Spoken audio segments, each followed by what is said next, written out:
If you think having unlimited resources makes businesses easier, you're about to discover why that's the most expensive mistake CEOs make.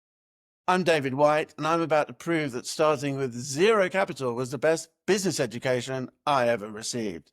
In the next 6 minutes, I'll show you why Netflix, Amazon, and Southwest Airlines didn't succeed despite their constraints. They succeeded because of them. And more importantly, how cash-rich CEOs can artificially create these same advantages without going bankrupt first. Here's what no one tells you about unlimited budgets. They kill innovation faster than any competitor ever could.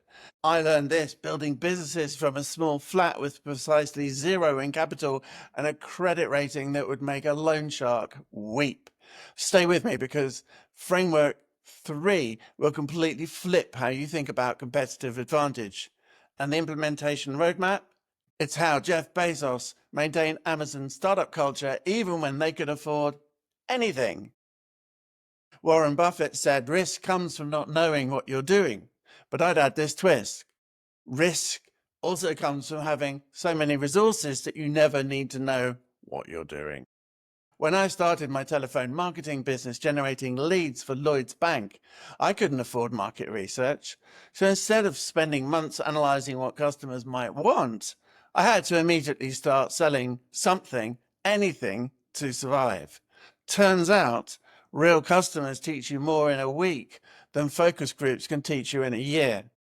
The constraint wasn't a bug, it was a feature. Framework number 1, the resource allocation discipline. Unlimited resources create undisciplined thinking. T.S. Eliot captured this beautifully. When forced to work within a strict framework, the imagination is taxed to its utmost and will produce its richest ideas. He was talking about poetry, but the principle applies as business strategy just as powerfully. Netflix didn't revolutionize entertainment because they had unlimited capital. They did it because they had severe constraints, limited bandwidth, skeptical investors, and the entire entertainment industry betting against them. And those constraints forced them to innovate in ways that well-funded companies never considered. Reed Hastings has said that Netflix's most important innovations came from being the poor cousin in Silicon Valley. When you can't outspend competitors, you have to outthink them. Here's your test. Instead of asking, what could we do with limited budget, ask what could we do with 10% of our current budget. The constraint forces prioritization that abundance obscures. Framework 2, the innovation through limitation system. Scarcity breeds creativity in ways abundance never can. Dr. Seuss wrote Green Eggs and Ham using only 50 words because his editor bet he couldn't. That constraint produced one of the most beloved children's books ever written. The limitation didn't reduce the quality, it enhanced it. Rory Sutherland puts it brilliantly. The opposite of a good idea can also be a good idea. Sometimes the best solution isn't more sophisticated tools, it's more sophisticated thinking with simpler tools.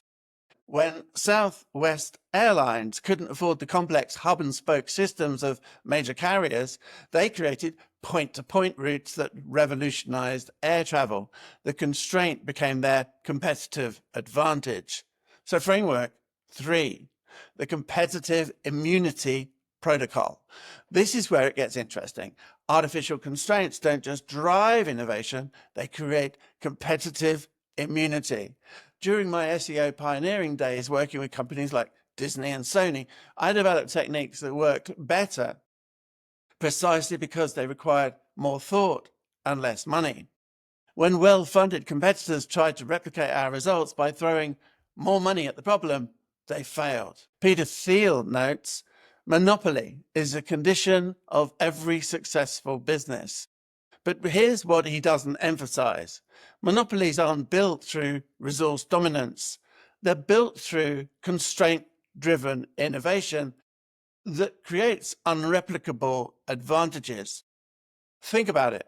Resource-dependent strategies can be copied by anyone with deeper pockets. Constraint-dependent strategies require similar thinking patterns, not just similar budgets. Most well-funded competitors can't artificially recreate the mindset that constraints produce. Your competitive moat becomes intellectual, not financial. So framework 4, the artificial scarcity creation system. Once you understand how constraints drive innovation, you can deliberately create them. Reed Hastings didn't maintain Netflix startup culture by accident. He artificially created constraints even when the company could afford abundance. Fixed team sizes, limited meeting times, constrained decision-making authority, all designed to maintain the innovation pressure that built the company. Steve Jobs understood this intuitively. Even when Apple became one of the world's most valuable companies, he maintained obsessive constraints on product lines, feature sets, and design complexity. He artificially created the scarcity that drove breakthrough innovation. As he famously said, innovation is saying no to 1,000 things. But it's easier to say no when you're forced to than when you merely choose to. Jeff Bezos famously used door desks at Amazon, not because he couldn't afford real desks, but because he wanted to maintain a constraint mindset that drove their initial innovation.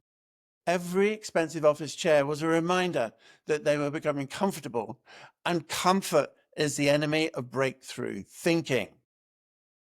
This isn't about being cheap or making business harder. It's about creating the conditions where breakthrough thinking flourishes.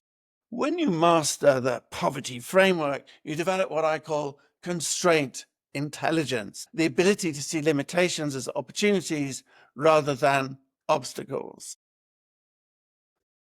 This becomes your competitive advantage because most CEOs never develop this capability. The companies that dominate categories aren't the ones with the most resources. They're the ones with the most constraint-driven innovation capability. And once you build that capability, it becomes very difficult for competitors to replicate regardless of their budget. I've just given you the complete framework that took me 4 decades to develop, moving from a small flat to consulting for Fortune 500 companies. No downloads needed. Everything you need to transform your thinking is right here. But if you do want more frameworks like this, the language wars of category creation, the mathematics of market dominance, the architecture of authority, subscribe to theauthorityfigure.substack.com or visit davidwhiteconsulting.com, because the difference between businesses at scale and those that stagnate isn't budget size, it's thinking discipline. Stop competing on resources. Start competing on constraint intelligence. Your poverty mindset might just be your richest asset.